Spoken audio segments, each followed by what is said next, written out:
কি হয়েছে? ওরা এখন কোথায়? চার বন্ধু তো নিয়ে এসব কথা কার আগে তুই আবার ভাবতে পারলি না যে ওরা আমার গান ঢোল করছে?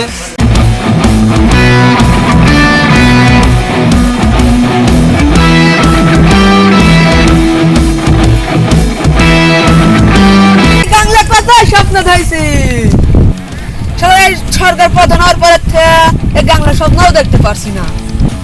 এই বাদুলে তোর এই গাঙে দেখছি কেন? ভিউ তখন আমার, তোর সরকারটা পতন হয়ে গেছে। এই ইউনুস নাম ধরে ডাকবি না, তোরা পানিতে পুরো আমার মা বোনের সুবা মারবো। নাম আমার রুবাইদুল।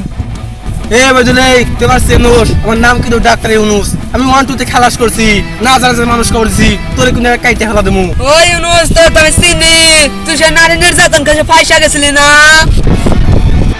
এ বাদুলে তোর তো আমি চিনি, তুই সে কেস ভেঙে পড়ে গেছিলি না? যা হবার হয়েছে এখন কি বলবি সেটা বল। এ বাদুলে এই গাং যে কোনো মূল্যে ছেড়ে দে, এই গাং আমার চাই। হুন দেওয়ার কয় কি রে? আমার লোক বলছে এই গান যে কোনো মূল্য আমাদের চাই, দরকার বলে এখানে লাশ পেয়ে যাবে, তবে এই গান ছাড়বো না আমরা। স্যার কি বলো? ওরা তো জনসংখ্যা 3 জন, আমরা হচ্ছে 2 জন। ওদের সামনে মোকাবেলা করতে গেলে আমরা তো হেরে যাবো। তখন কি করবো? চলো আমরা পালিয়ে যাই। আচ্ছা দেখছি, দাঁড়াও। এ বাদুলে তুই তাস বেঁচে গেলি, কারণ আমার ডিনার করার সময় হয়ে গেছে। তুই থাক, ডিনার করবো কি?